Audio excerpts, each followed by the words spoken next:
down to business and do some reviews. Disney feature-length films, short cartoons. We bought VHS tapes, every title we could. Disney is our business, and business is good.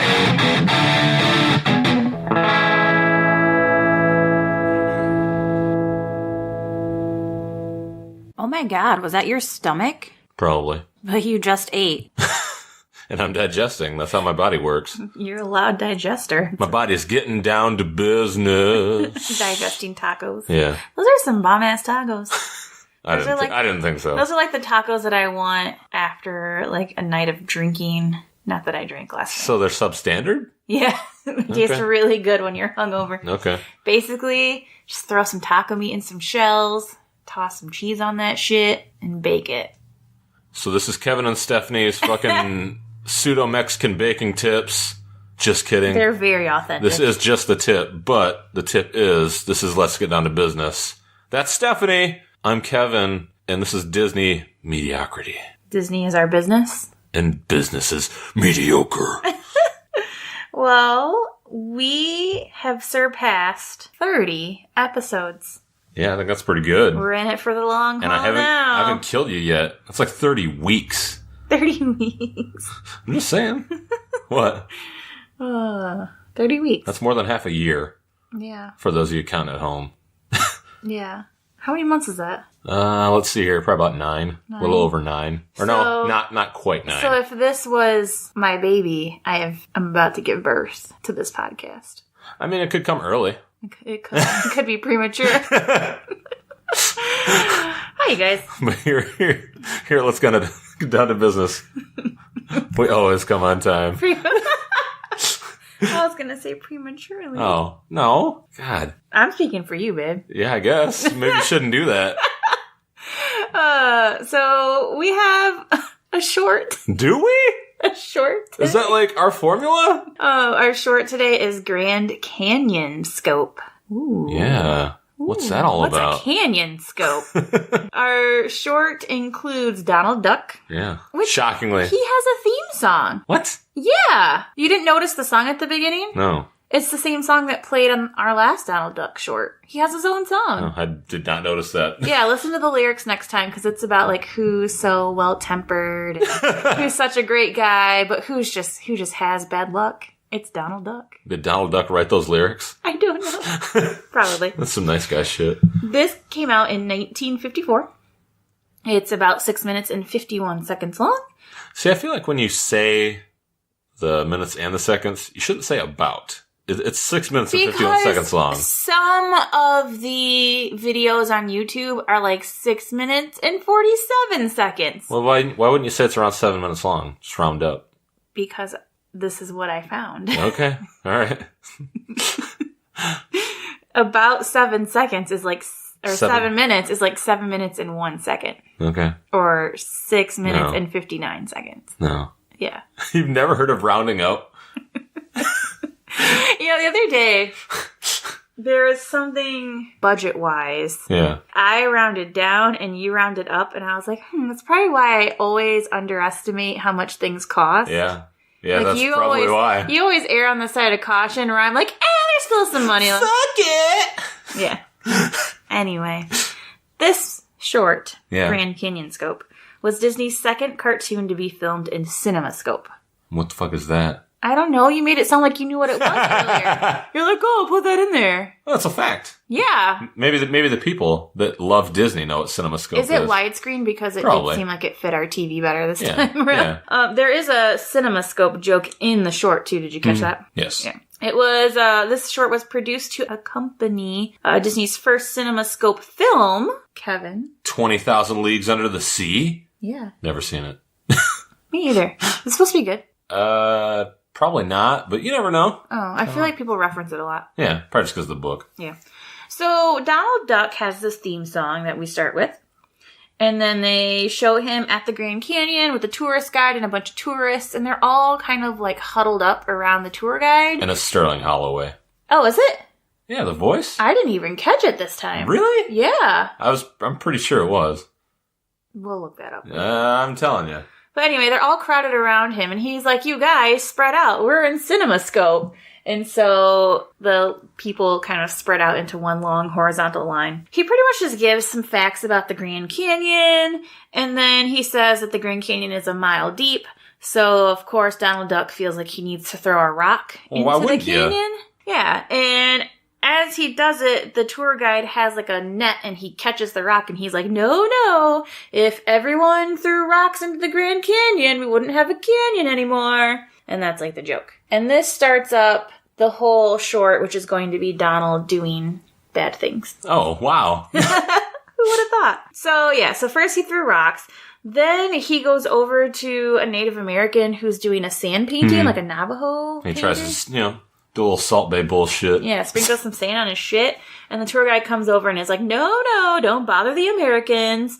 And then Donald Duck finds a rain dance costume, kind of like a... it's just like a getup. It has the outfit and a mask. Yeah, it looked like a Kachina doll type outfit. Yeah. Yeah. My mom used to collect those. So he puts it on and starts dancing, and it starts raining. And the tour guide's like, you again? And then he takes the costume off of him, and it stops raining. Yeah. Then Donald Duck finds an area that says, like, Echo Canyon, and he sneezes, and then he, like, gazoon heights himself, Yeah, and like then... all the gags that you would normally see in a Grand Canyon type cartoon. Basically. The best part, though, is when the donkey comes in. So they are going to take their tour into the canyon. They're going to climb down, and so they ride on these little burros, and Donald gets, like, this really tiny one, and he asks the tour guide to take a picture of him, but he flashes the donkey in his eyes with the camera flash, and his eyes turn into, like, little pinpricks. And he can't see anything. So he is... It's like stumbling around the canyon like he's drunk. Like a drunk donkey. Like a drunk ass. Yeah, drunk ass. You drunken ass. And so they're kind of making their way, jumping around different, like, rock... Formations. Yeah, sculptures. Yeah. I'm such an art teacher. God sculpted the Grand Canyon. Oh, man, don't get me started. Yes, he did. Yes, Apparently, God made the sky blue. Yeah. Whatever. You're everything, boys. Sorry, that was something from earlier in the week. But yeah, so Donald Duck ends up back, but he doesn't have his donkey. He, like, fell off his donkey into the next level below. And his tour guide is like, where's your donkey? You can't leave your burro behind. You have to have your donkey with you. So they go back to go find him, and they see his tail sticking out of a cave. And so the tour guide's like, come on, donkey. And he, like, grabs his tail and pulls him out. And he's like, oh, this looks like a lion. Well, we haven't had lions in this area since the Civil War. And so... and then the lion just pulls out a fucking Civil War cap and puts it on. And he's like... It's a pretty nice little gag. And then the mountain lion chases them all over the Grand Canyon. And they end up in some, like, Pueblo houses with the ladders. Yeah. And Donald Duck, like, climbs on top of the ladder. And then pulls it up. Yeah, he pulls it up so they run inside the building, and then he puts the ladder down. Yeah, because obviously you can't break through a fucking ladder.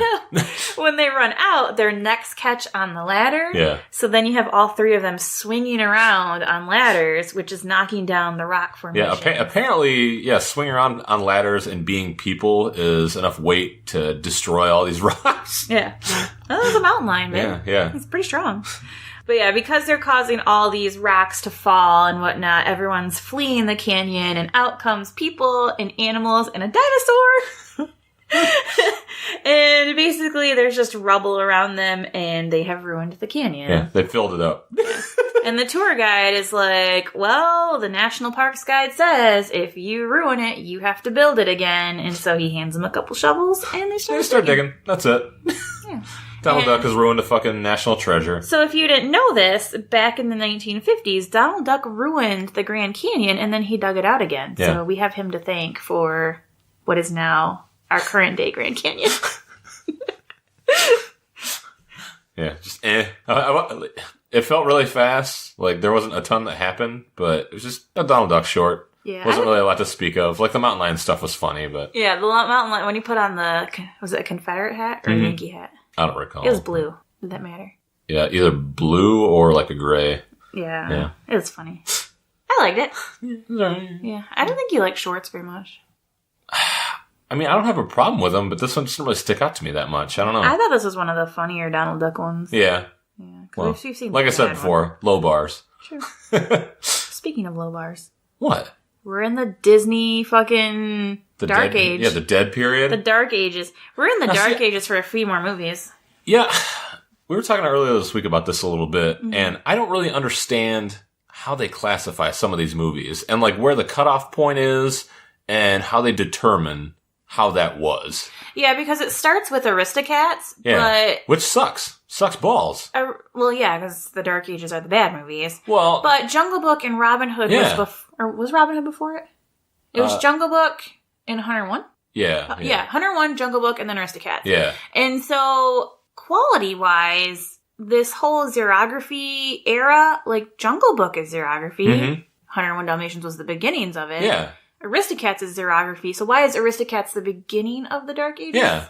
Why not Jungle Book? Exactly. Or why not 101? Because 101 is pretty good. Yeah. But, like, I would think Jungle Book is where it would start. Yeah, I would think so. And then it doesn't end until 1988, like, just before The Little Mermaid. Yeah. So, but... I feel like it's cherry picking. Because I wonder, like, did they think this stuff back when it was actually going on? No. And then, like, when The Little Mermaid came out, where they're like, oh, fuck yeah, finally, we're out of it. Or did it take a while after The Little Mermaid was released, and then they'd released a couple of other films, like The Lion King and things like that, and Aladdin, before they said, oh, shit, no, we're actually back now. No, so I think when Little Mermaid finally hit, it was such a massive success. Yeah. And they're returning to the princess formula and more, like, of a musical, where there's musical numbers. I suppose. And then, so that was so successful, and then the next one is Beauty and the Beast, which is, again, the music on it is just so renowned. And then you have Aladdin, and then you get Lion King, and it's just hit after hit, like huge blockbuster hits. Yeah, I suppose. But what I don't get is, so you have, like, the Golden Age, where there's Fantasia, and I don't particularly like Fantasia. Like, I get you have... But you can at least see it for the contributions... stylistically. And the quality. And then when I look at, like, the Silver Age, there's some movies in the Silver Age that are not good. Yeah. Which is Alice in Wonderland, because I hate that movie. But I don't know. So, because even now in the Dark Ages, what I was saying to you was, this doesn't feel as much of a chore to get through as the package film era. No, not at all. Yeah. No, we thought that this entire way through. Like, they were, at least, even if we didn't really love the movies, there were redeeming qualities about them. Where I was like, I can see why somebody would like this. Because I would say the package era is like the Dark Ages. That's the one where you're like, oh, God, another one of these movies? Ugh. Whereas this is like, they've been mediocre to decent. Yeah. So... Anyway, Fox and the Hound. So yeah, speaking of mediocre... where is it going to fall between mediocre and decent? Yeah. So Fox and the Hound was released in 1981. It's loosely based on a novel of the same name by Daniel P. Mannix. Mm-hmm. Pixie Dream Girl. I didn't read anything about the novel, so I don't know. Yeah. It's loosely based, though, so I can imagine it's different. When you say loosely based, I usually assume that the title. It's a complete bastardization of whatever the source material was. And especially with something like this, if it's a children's movie, I'm sure that the original Fox and the Hound was much more graphic. I would think. Yeah. This is the 24th animated feature film. So, 24. This movie stars some notable names. Really? Really? You do that so well. Why? You know what I'm talking about. So we have Mickey Rooney, who was in Pete's Dragon. Yep. We have Pearl Bailey, who is an African-American actress. And I just want to say, because it's awesome, she won a Tony Award for being in an all-black production of Hello, Dolly. Oh, okay. That's fucking cool. And then the other notable name was Kurt Russell. That's right.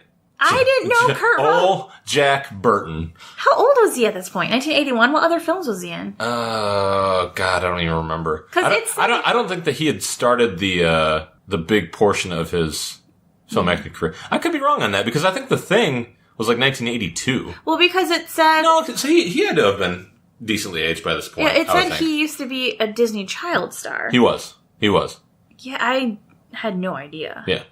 When I think Kurt Russell, I think of that stupid movie with Goldie Hawn, Overboard. Oh, okay, yeah. That's Kurt Russell, right? It is. Yeah. They were married for a while. They're actually still married, I believe. Really? Yeah. Wow. No one ever talks about that relationship. Anyway, so the budget is $12 million. Holy shit. I mean, yeah, that's the biggest budget so far for an animated movie. Inflation, and also probably paying the voice actors. That's what I wondered, is if it's because now they're getting into the part where they're starting to choose celebrities for their voice acting. So there's a lot of production notes for this, and I apologize. Why? For having a lot of production notes, or that I'm apologizing? No, I feel like that's a good thing if you have notes on it, because you're giving more insight into what the fucking movie is. I just thought the making of this movie had a lot of interesting things going on at the time. Yeah, absolutely. So we have Wolf Reitherman, who directed the Jungle Gang. This shortened it to Wolf Gang. We have Wolfgang Reitherman. I'm not going to Wolf Puck's restaurant. He had directed, Jungle Book. I believe fucking everything. Aristocats. Yeah, produced after a lot of stuff. Yeah, Disney died. He did so much for the company. Yep. He found this story. He read it. He found it endearing because his son had a pet fox. It goes into production starting around 1977. Originally, Fox and the Hounds, but they just decided to keep the two main characters, and so just one Hound. There ended up being a power struggle with Reitherman and Art Stevens, who were the co-directors. So between them and co-producer Ron Miller. Yeah. Miller is the guy who's like, we need things fresh and young and So he wants Reitherman to let the new, younger animators handle this movie. Yeah. And Reitherman's like, no, I have a direction for this. Yeah. Obviously, he's the co-director. I have a vision. He has a vision. And part of that was, they had... key plot points that were like sources of contention between them. He had an idea of what he wanted to do with the dog Chief, for example. And the newer animators wanted to take it in a whole different direction, and they fought over that. The other thing Reitherman wanted was a song called Scooby Dooby Dooby Doo, Let Your Body Turn Goo, which would have been sung by Phil Harris and fucking Charo. Excuse me, Charo. So by Baloo. Yeah, and fucking Charo. And Are you serious? I mean, like, seeing this movie, if you guys are at all familiar with it, it just would have stuck out like a sore thumb. Yeah. Like, oh, yeah. It's ridiculous. And that's what the animators were telling him. They were like, no, this doesn't fit in the movie. Yeah. Where does it go? It doesn't even fit with the theme or the tone of the movie. Just absolutely Well, Scooby-Doo is a fucking dog, and so is the Hound, you moron, so obviously it'll fit. Yeah, did Scooby-Doo come before this, or had to be before? Oh, absolutely. It was in the 70s, yeah. So yeah, how the fuck did you expect to get that through, bro? Like, yeah.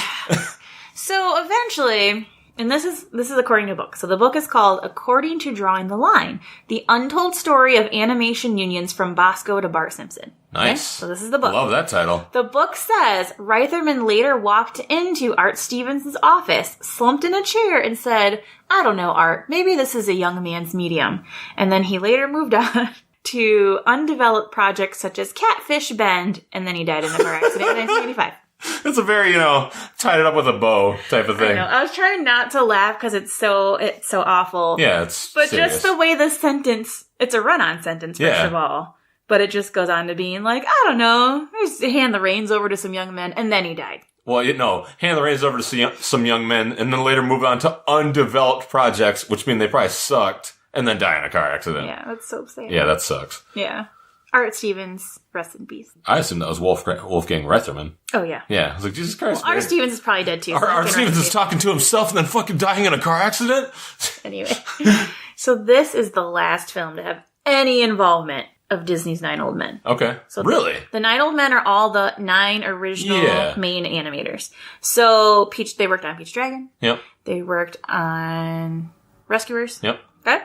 This is the last one because early production of Fox and the Hound, they retired. Yep. So that's it. Now we have this new class of animators who are going to be responsible for the Disney Renaissance. You may have heard of a couple of them. A few of them. I don't know. So these animators were all trained in an in-house Disney animation program. We have John Lasseter, who we're not going to talk about anymore. John Musker, Ron Clements, Glen Keane, our Lord and Savior Glen Keane, Tim Burton, Brad Bird, Henry Selick, Chris Buck, and Mark Dindal. Why did you go so quickly through the last 3? Because I don't know who they are.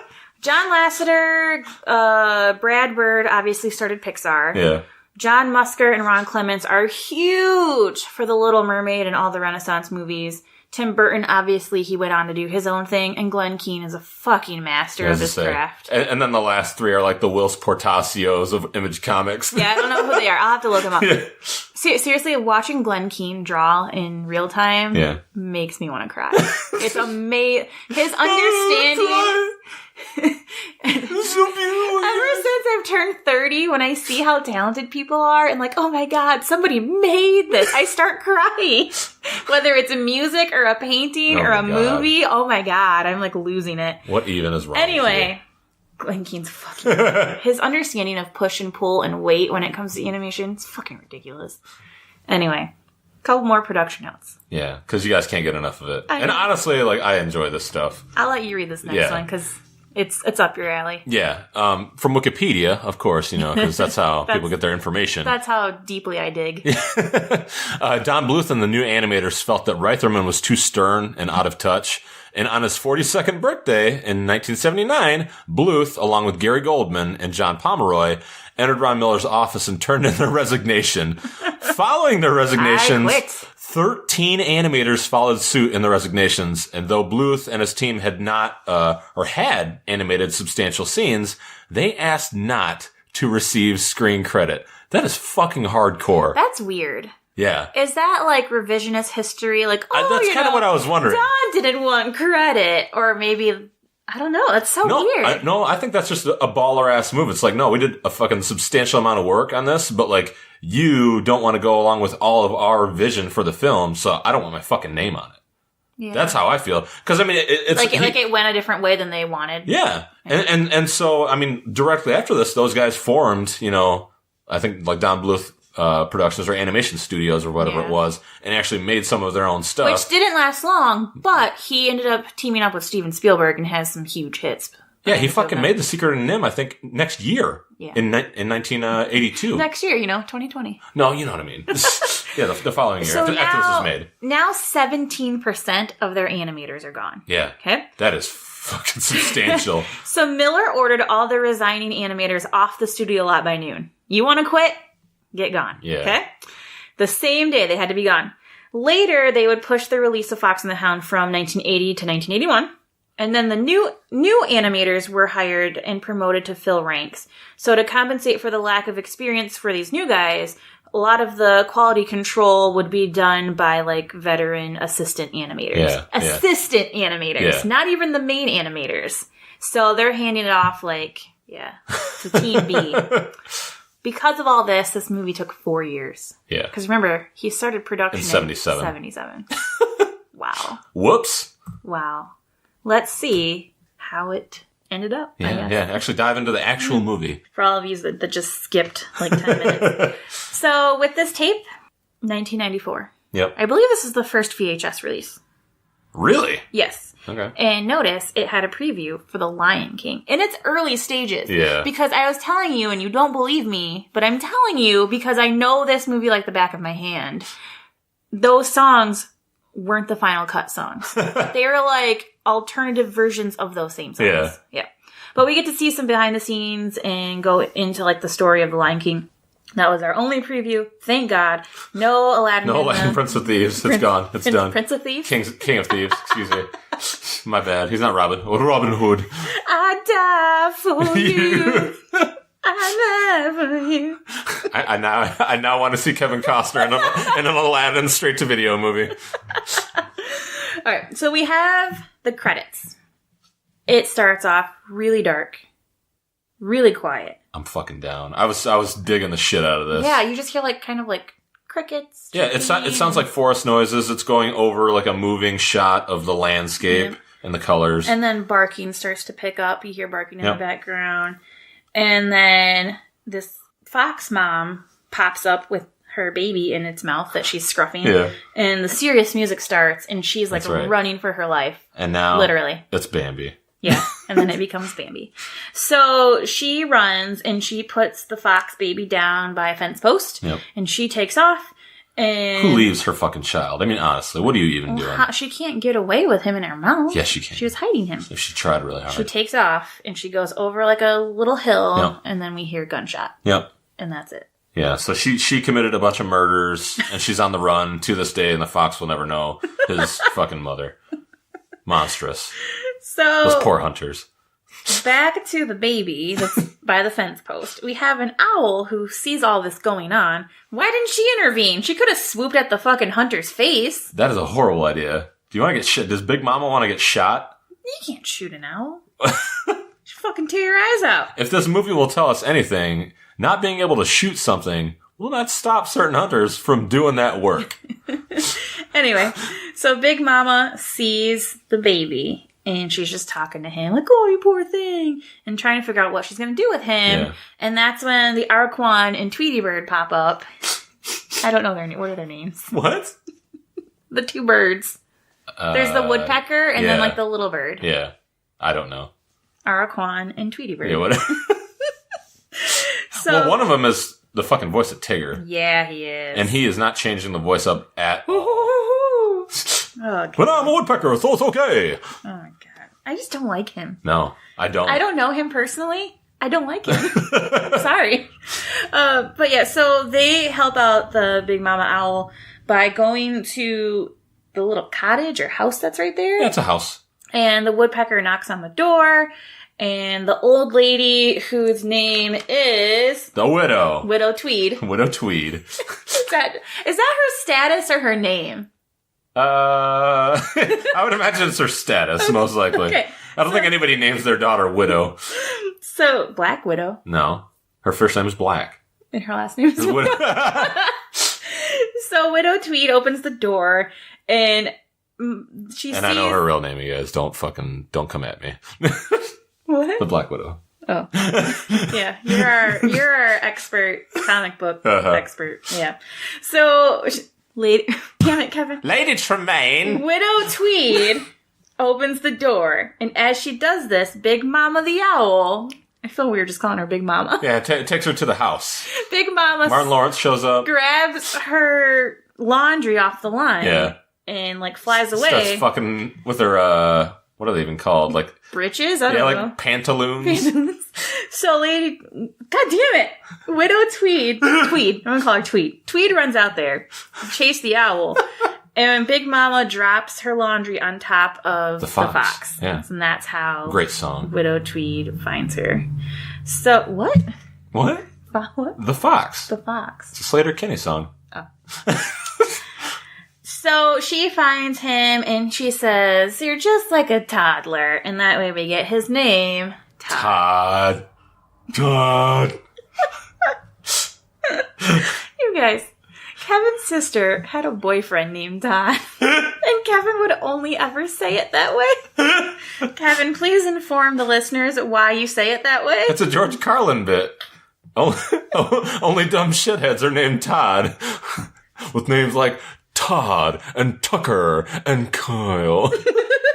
Hi, Todd. I can't even do it without laughing. Yeah, so she takes in Todd. May he rest in peace. She's bottle feeding him. And so as this is going on, next door, there is not even a house. It's like a shack. Yeah, it's a shanty. Yeah. Owned by an old man named... Amos Slade. Yeah, Amos Slade. Amos Slade. With a sick-ass mustache. So mustache. if someone's going to name their child Amos Slade, they're not going to name their child Widow Tweed. No. We're in the country, baby. That does not matter. Country. Okay. It's my daughter, Widow. So, Amos Slade arrives home to his dog, Chief. Who, I looked at Chief and I was like, is that Tramp's real dad? No. Yeah. No, it's not. He looks really similar. Give me a break. Okay. Amos has brought home a puppy. A puppy. Oh no. A puppy for Chief. He basically is like, "Here, Chief, here's this puppy. Now you raise him." Yeah, train him. Yeah. Train him up right. I don't know if that's how that works, but I guess we'll figure it out. This puppy, who's going to be Copper, has the cutest puppy wrinkles. Oh my God, I have such a soft spot for hounds. I just tagged you in a Facebook post of a hound puppy that's up for adoption. Wrinkles, babe. I'm gonna kick it. Wrinkles, big ear. Don't kick puppies. I'm gonna kick it. Oh my God, you guys. Anyway, Chief is like, this puppy. But then he was also voiced by the sheriff of Nottingham. Rottingham. I mean, it was. It was. So Chief lays down and is kind of annoyed by this puppy until this puppy curls up next to him. And then we get the endearing moment where he's like, I guess. He's a big softie. Okay. Next day, Widow Tweed is milking some cows. And this scene is one that was done by Don Bluth. Okay. Yep. So this scene here, where the whole milking cow scene and then the car chase after. Yeah. Okay. So she's milking the cows and she gives Todd some of the milk and then a ruckus happens because Todd is playing with the chickens. The chickens aren't playing with him. And she basically kicks him out of the barn and makes him go outside to play. And he talks. Oh. Yeah. Well. And Boomer, that's his name, the Tigger bird. Yeah. Boomer is out there. And he and the little bird are chasing a caterpillar, which is a recurring theme throughout the movie. Yep. Okay. So meanwhile, I wrote Chief equals Sheriff. Because he's Sheriff Nottingham. Yes, he is. Okay. So meanwhile, we have Chief and Copper at their barrels because they're tied up to barrels out in the yard. Yeah. They're like half buried. Yeah. Copper's not tied up though because he's still a baby. He smells something. And Chief is like, that's just... the owner making grits or bacon fat or whatever he said. And Copper's like, no, it's something different. So he wanders off. And then he ends up meeting up with Todd. And as he approaches Todd, he lets out a little howl. Yeah. And he's like, I smell you. Very cute. We should also mention by this point that young Copper is voiced by Corey Feldman. Oh, yeah. Yeah. He's dead now, right? No. Corey Feldman? No, Corey Haim is dead. Oh. Corey Feldman's still alive. What's Corey Feldman do? And he makes albums. Oh, does he do Bible movies? No. That's Kirk Cameron. Oh, okay. Corey Feldman was like in the Ninja Turtles and also a bunch of other things. I've never seen Ninja Turtles. Okay, God damn it. Really? I probably did, but I was like 3, so I don't remember it. Okay, we're going to get you to watch the original. Okay. It's actually very good. Well, first we got Disney movies. Nevertheless. Copper and Todd play hide and seek. And it's very cute. And Big Mama sings Best of Friends. And they're best friends. Amos calls Copper to come home. And so he does, and he's sad because he wants to keep playing. And then they show, like, the next time as the singing montage is going on. Yeah. That he sneaks past Chief as Chief is sleeping. Yep. Because Chief, pretty much all he does is sleep. Yeah, he's an old lazy piece of shit. Who's tied to a barrel. Yeah. So he sneaks off, and they're, like, playing, and they're swimming in, like, a little pond, and it's so cute. I'm gonna say cute like 1,000 times. I need a puppy. No, you don't. Oh, I need a puppy. You do not need one. Oh, I need a puppy. Anyway, so he gets called back again by Amos.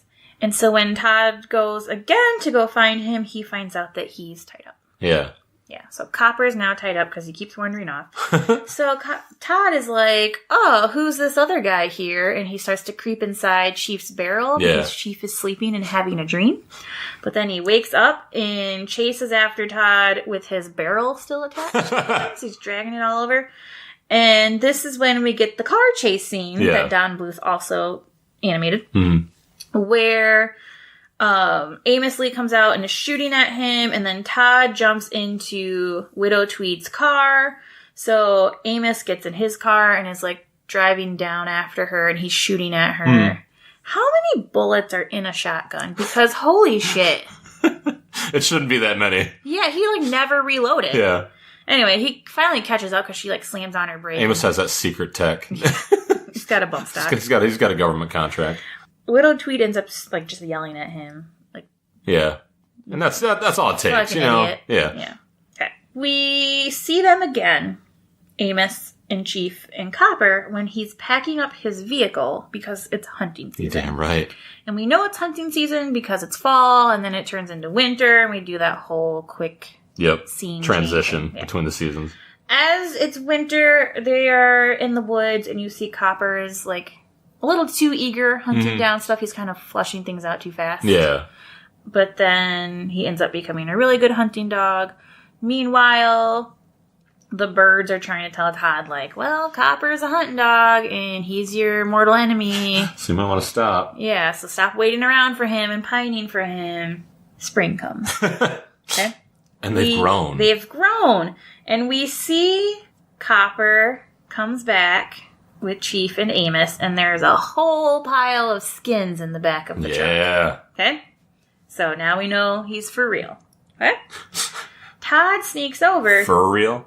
Todd sneaks over to see Copper, like, hey, we're still best friends, right? Yeah. And Copper's like, hey, I like you, but sorry, bro, I'm a hunting dog now. So... You're gonna get me in trouble. Yeah. And this is where we have... We can't see each other anymore. This is where we have Kurt Russell. Yep. And... Mickey Rooney. Yes. Okay. Are the two main leads. As they're speaking to each other. Yeah. Kurt Russell and Mickey Rooney. Chief wakes up. Yeah. And we have yet another, like, chase. Yeah. Yeah. Because he alerts Amos Slade, and he comes out with his gun. Yep. And tries to go after him. And they end up... Because he, like, lets Chief loose to go after him. He lets both the dogs loose. And they chase him up, like, a hill. Yeah. It's like a hillside. There's some, like, railroad ties and beams that are there, stacked there. And Todd runs under those to hide. Copper corners him, but then he's like, dude, you gotta get out of here. Yeah. Like this is I'll lead him away, but, like, this is it for us. Yeah, I'll let you go this one time. And so he does. And so he goes and he howls somewhere else. And so Todd makes a run for it, but Chief catches him. He finds him and he chases after him, chases Todd onto some train tracks. Like a train. On like a bridge. A bridge, yeah. And he's got him cornered until a train comes, and Todd jumps under the train tracks. Yep. But Chief gets hit by the train and fucking falls flies off, the side. into the river or the bank below. Okay. Onto some fucking rocks. Copper sees it and runs down to Chief. Yeah. And he is pretty pissed. Yeah. And he blames Todd for some reason. Well, because, if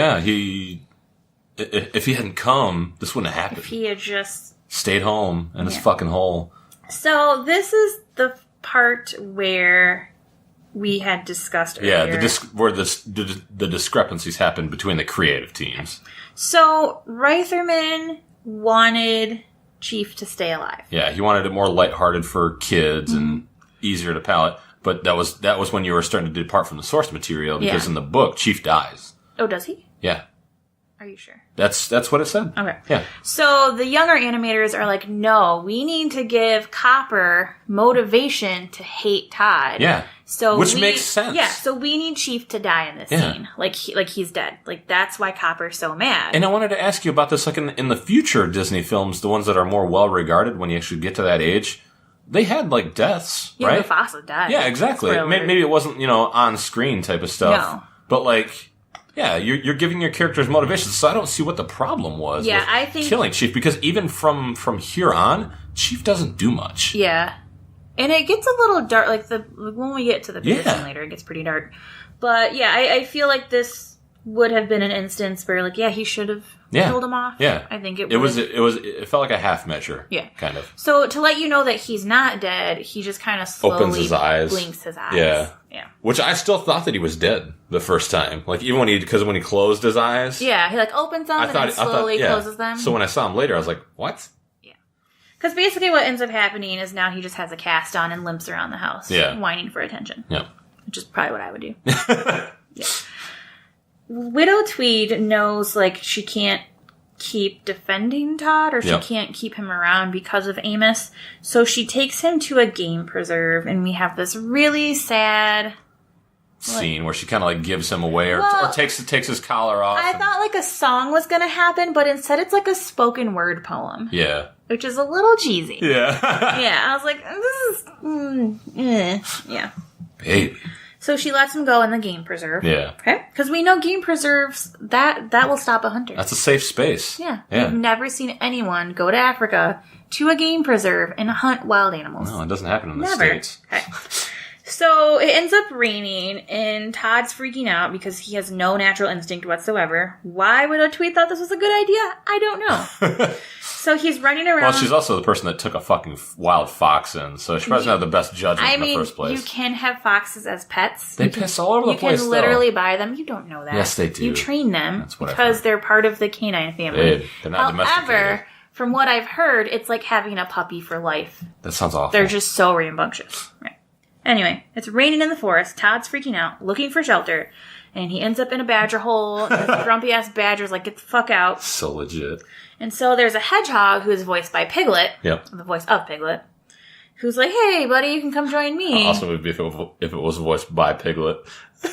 I mean, it sounds exactly the same as Piglet. No, I know. So I'm thinking the Pooh guys might not have much range. I don't know. I think they're on the cheaper end of the voice actors. Maybe, I don't know. They couldn't afford Sterling Holloway for this stuff. Yeah, so we know that Kevin's making Donald Trump hands at me because I'm talking with my hands. So as that happened, Amos is getting ready to hunt Todd. He knows Widow Tweed dropped him off at the game preserve. And so he's getting his... Are they bear traps? Yeah, they're fucking awesome bear traps. Like the type that you would see in old-ass cartoons where if you step on it, these jaws would clamp onto your leg. Yeah. Type of thing. So they're awesome. He's getting those ready. Awesome. Next morning, rain has stopped. And we have the hedgehog who's up in a tree with Todd. Mm-hmm. They, like, bunked for the night, like roomies. Yeah. Yeah. And, like, bachelors. And the hedgehog accidentally prickles Todd, which makes him jump up and fall out of the tree. And then he falls back into the badger hole. Now Todd's dead. Yeah. Yeah, that's it. And that's the end of the movie. Yep. He's pretty, discouraged? I don't know. Yeah, I would say so. Yeah. Discouraged, disoriented. As this is happening, Big Mama is talking to a female fox named Vixie, and Big Mama decides she's going to pimp her out to Todd, basically. Yeah, because you can't have a story like this without injecting some of the shit into it. It's a little Bambi-esque. Yeah, it's very, very much so. Yeah. She just basically hooks Todd and Vixie up. Like, he makes a fool out of himself. Manic Vixie dream girl. And then Dream fox. She basically is. And then she's like, Todd, just be yourself. And then they hit it off. And like the next moment you see them, they're coming out of a den of sin. And we talked about this in Lady and the Tramp. They were absolutely fucking, you guys. They were just talking about how many kids she wanted. Yeah, she wants 6. She was on that right away, you guys. Yeah, girls, you gotta have a few dates before you start dropping those serious hints. Yeah. He's gonna fucking bail. That's like when I had a boyfriend every time and I'd be like, I'm gonna marry this one. And you didn't? You were the one dumb enough to stick around. Son of a bitch. And now I'm Even here. in like middle school and high school, this is the negative effects of Disney princess movies, is I thought everything was true love and I was going to marry them and live happily ever after. Yeah, it did not work out that way. Said I got you. You son of a bitch. So Slade and Copper enter the preserve, and it says, do not enter, no hunting, but they do it anyway. Yeah, he busts out the wire cutters and cuts that shit anyway. He's like, bro, I'm getting in here. I got a fox to kill. They put down the traps, which later Todd ends up... why did they go through this scary part of the forest? And how big is this preserve that Todd ends up where he set those traps? I don't know. It might not be very big. Yeah. I don't know. I was like, they found him pretty quick. Yeah. So, well, I guess Copper was sniffing him out. True. Todd and Vixie end up at this scary part of the forest. Little do they know that the traps are set there. Fuck yeah, they are. And Todd slowly creeps in, and he sets off a trap, and he jumps up, and all the traps... Yeah, like he's running away, but he manages to not hit any of these traps, even though they're all activating. Yeah, they all, jump up snap in the air shut. and snap. These things are so awesome. Copper and Slade are after them. He tells Vixie to get to... higher ground. The den. Oh, yeah. The den. And so he thinks he's pretty much, escaped them, so he runs to the den, except Copper's on his tail. It's fucking on literally. Case. Yeah. And so Copper is, digging at the den, trying to get in. Barking this entire time, gnashing his teeth. This is legit what's happening. And so they now. decide to go to the back of the den, where there's a hole that they can escape. And Amos is waiting. Yeah. He's got his gun, he's shooting at him, and they retreat back in, and was like, you know what? Fuck this, boys. I'm gonna grab some brush, I'm gonna throw it on top of that bitch, I'm gonna light it up. I'm gonna smoke you fuckers out. Yeah, Amos tries to smoke him out. And so it seems like this is where it's all gonna end. Yeah. This is straight out of Vietnam. Yeah. You can't fucking kill off an old dog, but you can have some foxes get smoked out of a hole. I mean, that's not too dark. Right. Yeah, exactly. Yeah, because weren't we talking to, when we were guessing on Tom Morrow's, was it Cole that was saying that part of the movie scared him? Yeah, I think so. Yeah. I think so. Hi, Cole. How's it going? So they end up jumping through the flames to escape because they know they can't go towards Copper. And I don't remember what happened. Or no, Vixie's still following him. Yeah. Vixie's following him. They run up to like a waterfall and they jump up and over to try and throw off the smell. And they're on this like log. Yeah, and they're pretty much to safety now. Yeah. Copper and Amos chase after them. They're up and they're right to where that log is at the waterfall. And the shit. They're about to get him. The fan. Yeah. So all of a sudden, this bear just fucking comes out of nowhere and starts attacking him because he dropped his gun. Yeah. Is that what it was? Yeah. He dropped his gun. So then Copper is trying to fend off this bear. And it's fucking great. This just turns into The Revenant, you guys. Yeah. It's bad. Like, red ass eyes, like, speed lines, anime bear, gon' get you. Huge fucking claws, teeth. Todd hears Copper is in trouble. And he's like, you go, like, and he rolls back. It's like, I gotta help my boy out, alright? Yeah. This is bullshit. So he runs back and he jumps on the bear. And it's such an amazing animated sequence. Yeah, it's the way the bear is like contorting and then like Todd curls around him. Yeah, and how he's moving in between his legs and like, Jesus Christ. The motion Glen looked phenomenal. Take it easy. Right. Take it fucking easy. Stop showing off, Glenn. Glenn. Okay. My girl's soaking this couch. Stop it. It's gross. So Todd is fighting off this bear. The bear steps on this like fallen tree trunk that they had used earlier to get away. And the bear is so heavy though, the tree trunk breaks and Todd and the bear fall into the river. Yep. In the waterfall in the river. Yep. We see Todd escape. He's swimming to shore. Right? Yeah. Okay. And at some point, Amos's foot got caught in a trap. Yeah. I don't know when this happened. It was in the midst of the bear fight. Okay. So that's why he was trying to get his gun, but he couldn't get it. He set a trap up there, too. Well, I mean, Put him all you gotta be thorough. Yeah. So anyway, we have Amos who points his gun at Todd as he's crawling onto the riverbank. Copper's like, no, bro, you can't. Yeah. I'm Kurt Russell. I'm stepping in front of my friend. So sad. He like steps in front of him and is like, oh. So then Amos blew them both away. And it's a waste of a good hunting dog. Fucking piece of shit. No, so he lets Todd go. Okay. Now we're at Widow Tweed, we're at Amos Slade's house. Yeah. But Widow Tweed is helping take care of him. She's tending to him while he's injured, and pretty much he and Chief have switched spots. Like his leg is all fucked up, it's bandaged. Because of that trap. Yeah, and he's in a rocking chair on his porch. Yeah, the trap music. What did you say to me during the movie? You turned to me? I totally serious faced her and I said, babe, you know what Amos's favorite music is? And I was like, hillbilly music? Trap music. Anyway, so Copper's sorry. Yeah, Copper's at his barrel, and he puts his head down, and he's reminiscing, and you hear echoes of like when they were kids, and it's like, you're my best friend, Todd. And so he's thinking about better days. Yeah, thinking about their friendship. Todd and Vixie, as the picture pans out, are on like a overlook. Yeah, it's like a hilltop. You can see like their silhouette and they're watching the farm. Yeah. And that's it. That's it. That's the end. That's the end. With the fox and the hound. Hound. Yeah. So. Reception. Disney made $14.2 million from domestic rentals and $39.9 million domestically overall. Theatrically. Yeah. International rentals came in at about $43 million, with a lifetime gross of this movie and all releases making $63.5 million. It's pretty impressive. For a $12 million movie. Yeah. In 1982, Fox and the Hound won a Golden Screen Award. I don't know. I'll say, do you know what that is? Because I've never heard. No, I've never heard of it. And then they end up turning the movie into a series of comic strips for Disney's Treasury of Classic Tales. Yeah. There's also a comic book, which I have not seen. Yeah. And then they made a sequel of it, The Fox and the Hound 2, in 2006, which I'm sure is just the peak of quality. From what I've heard, it's still when they're children. Yeah. Like, it's in that phase. So they rewind it?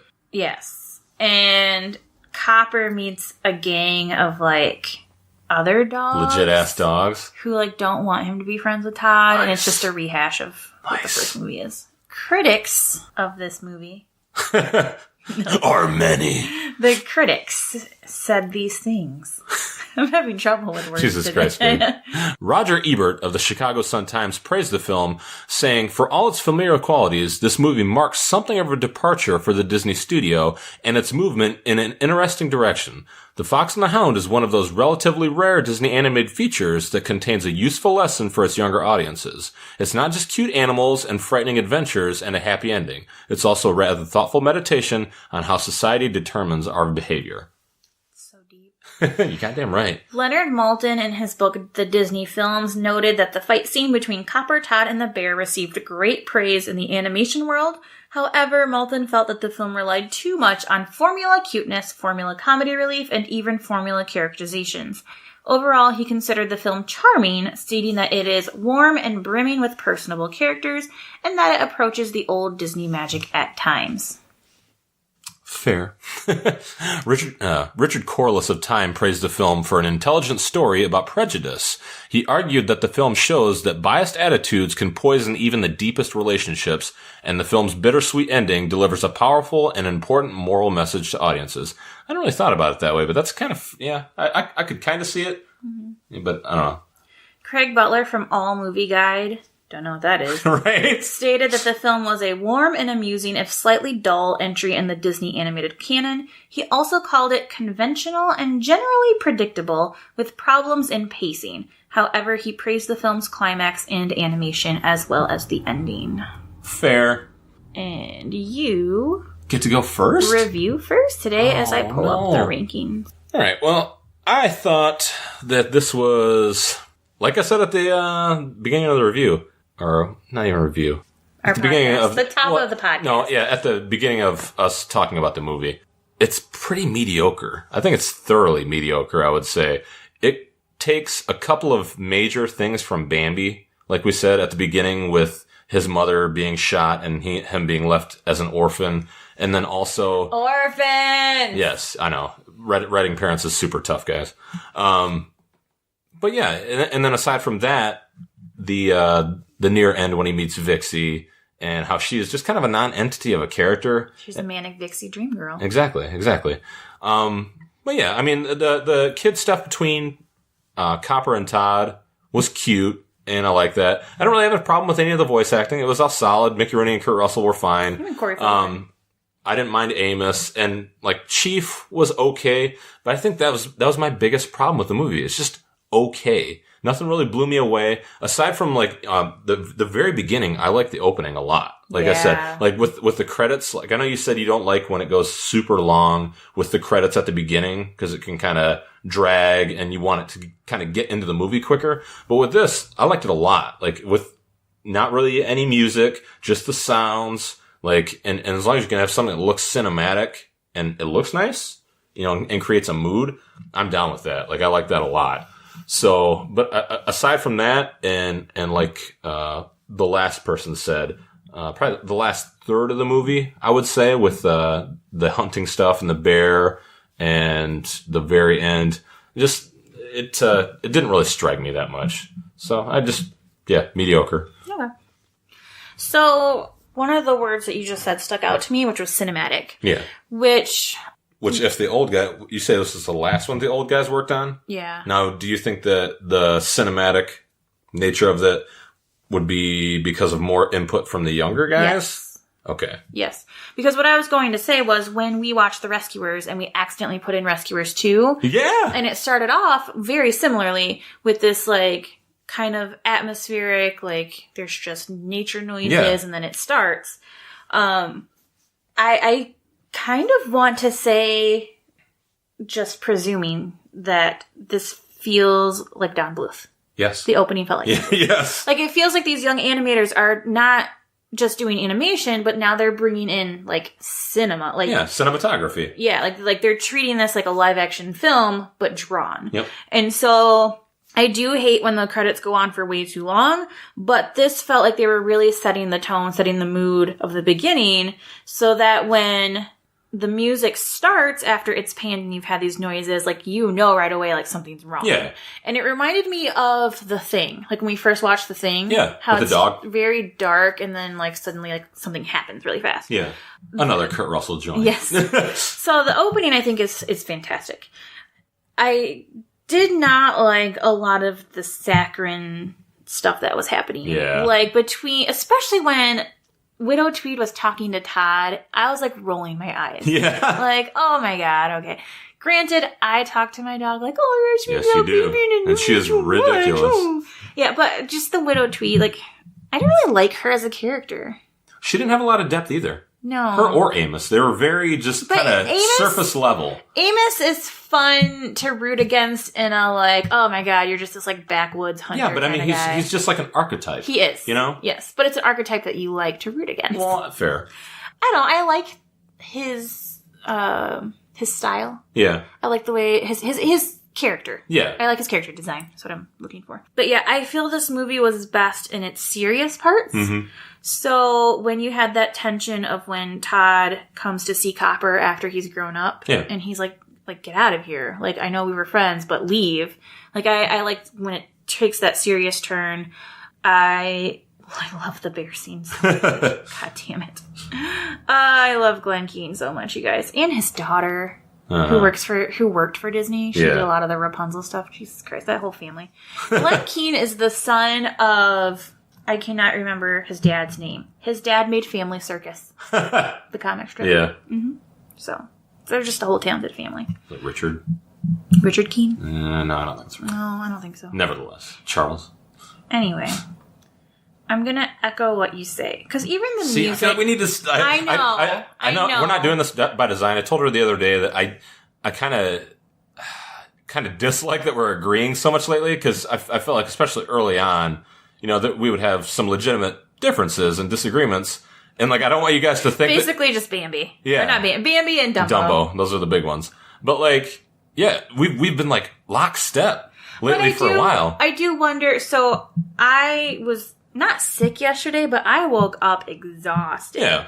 Like, I couldn't stay awake, and so I was falling asleep during this movie. Granted, this is another movie I know front to back because I've seen it so many times as a kid. But I just felt like I like this movie, I think. It's just missing something. Yeah. There's just, like, something extra that it doesn't have. No, it's like I said earlier. It's half measures. If it was more serious... It's part Bambi. Yeah. And part Lady and the Tramp. Yep. And it's missing something. Yeah. Even with the new animators putting their special touches on the actual production. Yep. Which it looks great. It's got great backgrounds. Mm-hmm. And the xerography isn't as noticeable as it used to be. No, I don't think so. I think they're definitely kind of hitting their stride as far as that goes. They're tinting it. They're, like, making it more of a gray instead of a black line, so it's not so dark. But yeah, I don't know. I thought this movie would impact me emotionally more than it did, just from childhood, but mediocre. So we look at our rankings. Yeah. All right. Well, I reviewed first, so you are going to rank first. Yeah. I think I'm going to put it behind Sword in the Stone. So that would make it 20th, which feels really low. Yeah. Oh, one thing I wanted to say about the movie is the pace. It went really fast. Yeah. Really fast. I think so too. Yeah. Even when I was recapping it, I felt like man, this just breezed by. So, yeah, went by real fast. So yeah, I'm gonna put it after Sword in the Stone because I feel like Jungle Book, Sword in the Stone, Fun and Fancy Free, Melody Time, Aristocrat. Like, that's the grouping that it's in that it doesn't really stand out to me. But Sword in the Stone was a little more imaginative, and Jungle Book is just better. Yeah. Yeah, so 20th, it feels like I'm really ranking it low. It is what it is, babe. It's like in the middle. Yeah. I mean, we're 31 movies. Yep. 20. Yeah. I mean, because my other movies, like Robin Hood is so much better, like, funnier. Yeah. Yeah. And that's the first time you see a lot of some of those voice actors. Mm-hmm. So, I don't know. 20th feels right. I'm going to go higher, but I'm going to echo similar sentiments. I'm also going to I'm actually going to put this in front of Sword in the Stone, but behind Jungle Book. So it's going to be number 16 for me, which I think is it's solidly in the middle. Yeah. Of everything that we've done. So, yeah, I think that's pretty fair. It's not as good as the Jungle Book overall. I thought Pete's Dragon was a better movie, and like she said with Robin Hood. And then once you actually get above Robin Hood for me, then you're getting to like Ichabod and Toad, which is abso-fucking-lutely better than this. And then, the classics. Yeah. So I think that's pretty fair. Yeah. I look at this and I'm like, man, I put Reluctant Dragon so high in the beginning. Yeah. And now it's just in there. Yeah. Just in there. See what happened? See what happened? Shut up. So yeah, that was The Fox and the Hound, which, again, maybe I was just tired, but I'm a little disappointed. Yeah. You know what you're not going to be disappointed about? The motherfucking Black Cauldron. That movie's going to be terrible. It might be, but... Everyone has been telling us that it's going to be god-awful, and I'm doing my best not to go in the other direction, be like, oh, well, I think, I'm going to hot take it, and this is going to be actually like an underrated classic. Like, nothing like that. But I will say, in a movie that we watched a while ago, and I can't remember which one it was, it had a preview or some clips from the Black Cauldron, and I thought, what the fuck is this? Like, I was really intrigued just based on the colors and things like that. So I don't know anything about it. I'm going in completely fresh. I haven't read like any reviews. I know what people think about it, but I know what everyone thinks about it. I don't want to say that I'm excited, but I'm curious. I'm definitely curious about next week. Yeah. And then we have a Silly Symphonies. Which we haven't had in a while. Yeah. Winter. Yeah. It's just called Winter. So we'll see how that goes. Which I don't really want any more to do with winter at this point. We're almost out of it. Anyway, subscribe, rate, review. You can tweet us at DTB Disney or send me a message on Instagram or on Facebook. Someone left us a lovely comment on Facebook. Really? Yeah, I'll show Not it to shitting you. on us? No, it was a really nice comment, Okay. so thank you. I appreciate that. And tell all your friends and family and acquaintances and even people that you don't like. Yeah, especially people you don't like. Yeah. Because as Hey, you know, asshole! I got a podcast for you. Anyway, this has been Let's Get Down to Business. Where Disney is our business, and business is good. Bye. Bye!